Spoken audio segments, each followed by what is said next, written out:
Hey, we're back. We're looking at ticker symbol XLY. XLY is for the consumer discretionary sector.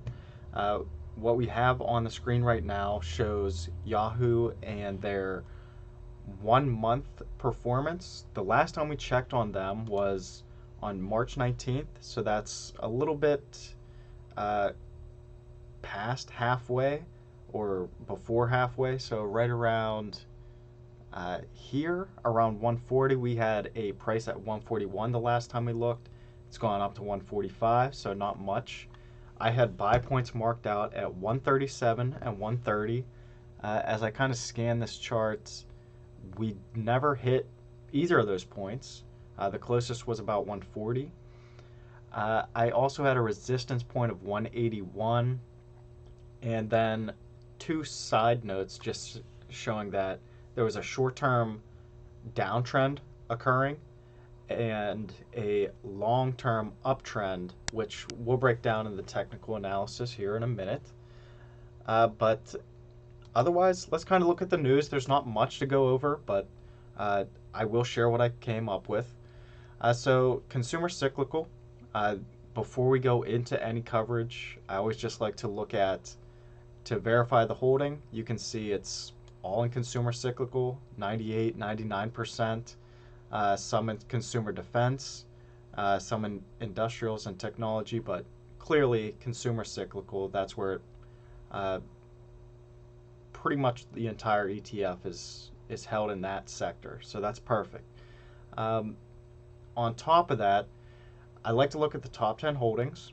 And so here we have the top 10 holdings for this ETF, XLY, and those top 10 holdings make up about 73% of this. So decent variety here, but there are clear concentrations in this one. Most notably, we have Amazon making up 24% of this. So if Amazon's doing well, we can almost guarantee this one's going to be doing well. And then we also have Tesla at 16.5%, another one where if they're doing well, this sector is going to be doing well. Because those two, even just combined, that's 40% of this. So we are going to add just a little note to ourselves saying it's driven by Amazon and Tesla. And again, that's just for us, so we're aware. Otherwise, yeah, the only news that I saw, and this will make sense once we actually go into the technicals, but it's really just a brief summary where this author, Summit Roy, he goes into a handful of the ETFs and kicks it off with the consumer discretionary, saying that it's going to be the leader, at least for this coming quarter. And basically, all he writes is for the first quarter, the consumer discretionary sector is expected to see growth of 34%, which is the best out of all the ETFs on his list. And there is a chart down below. The same holds true for the year as a whole. Earnings for consumer discretionary sector are anticipated to rise by almost 26%, faster than any other sector. So I'm just going to give you a very brief showing of the technicals. You can see it was in this long-term uptrend. It goes back over a decade, but then we got caught in this short-term downtrend from about pretty much all of 22. That's where that downtrend was happening. And most recently, we could make a case for two scenarios. Either that downtrend ended roughly in January of 2023, and now we're starting to trend upward. That's what the purples are, the purple lines. Or we could just be seeing a little bit of a overbuy, and we're soon going to just pull back down into the yellow again. It's possible, and basically to kind of paint a better picture using the actual chart. What I mean is basically this scenario right here. Uh, that was a period of time where this company was being oversold. It went well below the downtrend line, and you could argue it was going to stay there, but sure enough, it rallied back, keeping this trend somewhat intact. And you can see it kind of started hitting the bottom of the channel, not really going over, but every once in a while, slightly going over. About 1 week here, 1 week here, and ultimately now it seems to have turned and hit the bottom. But this scenario right here in the middle, where it dips well below the trend line, that could be what's happening here, where it's just trading a little above the trend line, and maybe in the next week or two, maybe even the next month, it's just going to gradually fall right back into that downward channel. The argument here, which I'm kind of glad I'm bringing this up, is this person, I'm just going to go ahead and say, I'm hoping they know more than me here, working for Yahoo Finance and whatever. So, assuming that their opinion is greater than mine, that they've done more research, because haven't really dug into all the numbers as much as I would like to. Assuming that what he's saying is true, that means we should almost just remove the yellow downtrend lines, stick with our purple uptrend lines, and play this ETF as if it's now in an uptrend. And if that were the case, I would give this probably another month at least.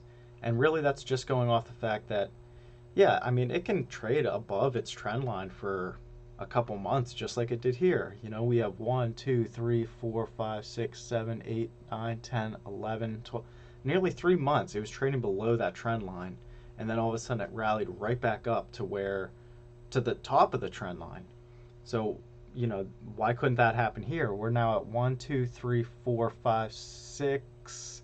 It did pull back in, and now we're back out for 1, 2, 3 weeks. And this final green bar, if we zoom in, that's really just one day. That's Monday. We'll have to see what goes on tomorrow and the next day.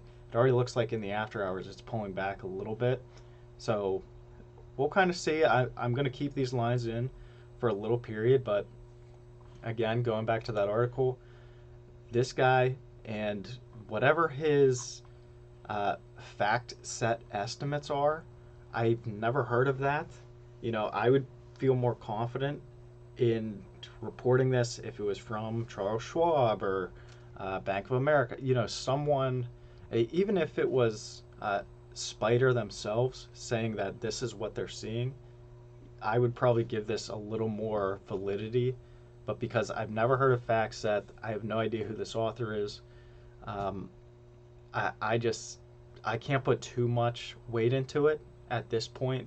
We'll just kind of continue to track this one and trust our technicals and see how this plays out.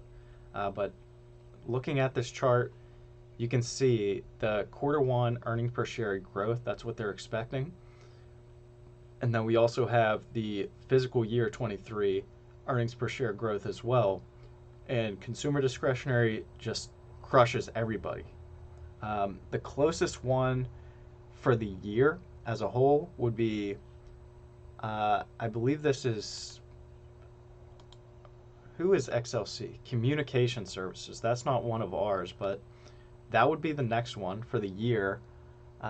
Financials is one, industrials is one, that all have 10% or more growth.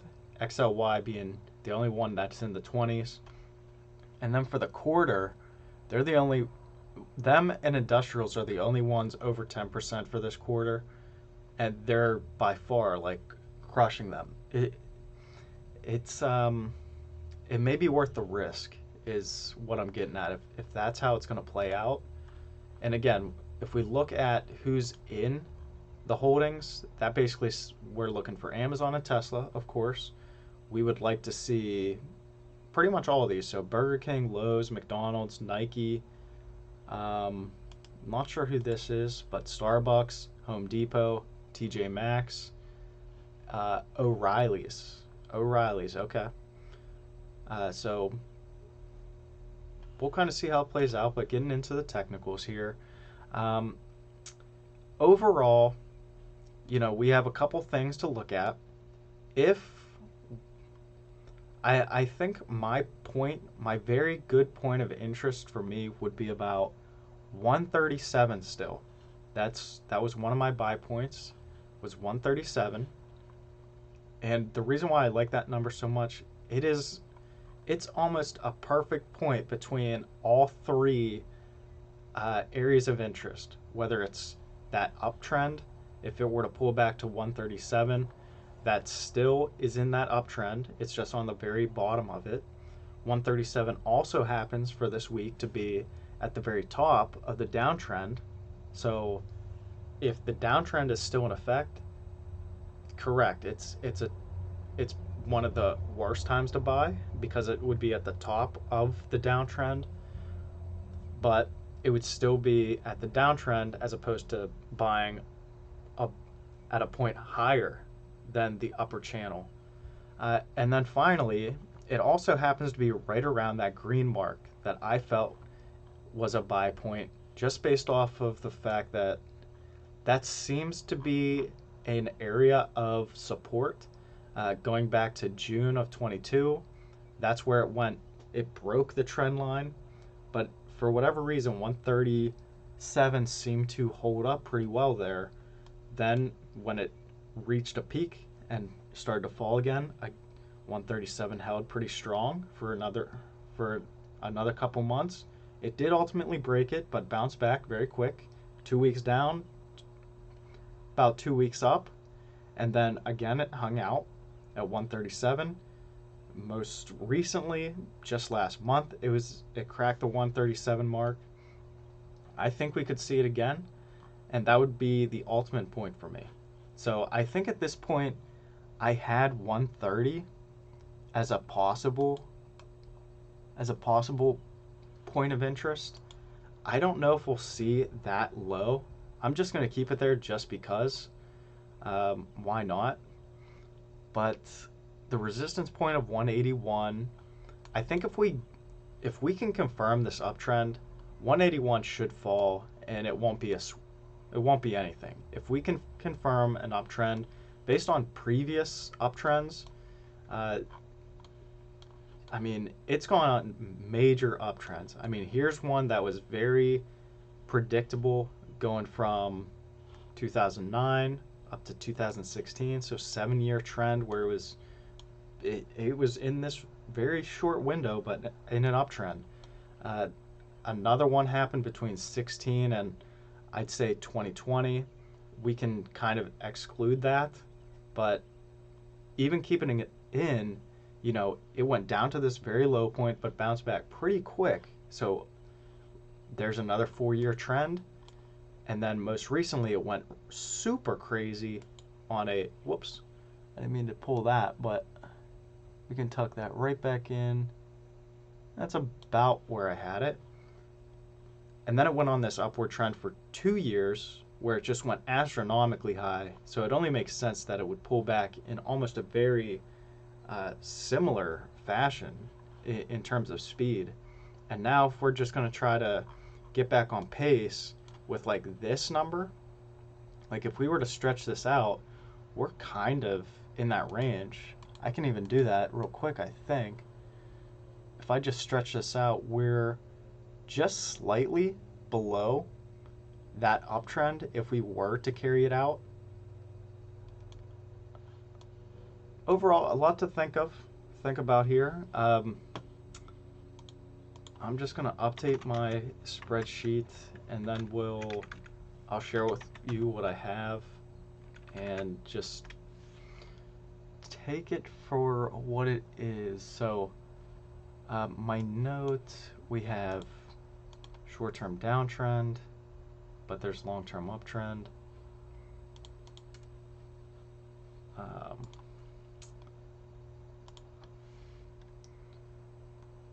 Downtrend has been broken.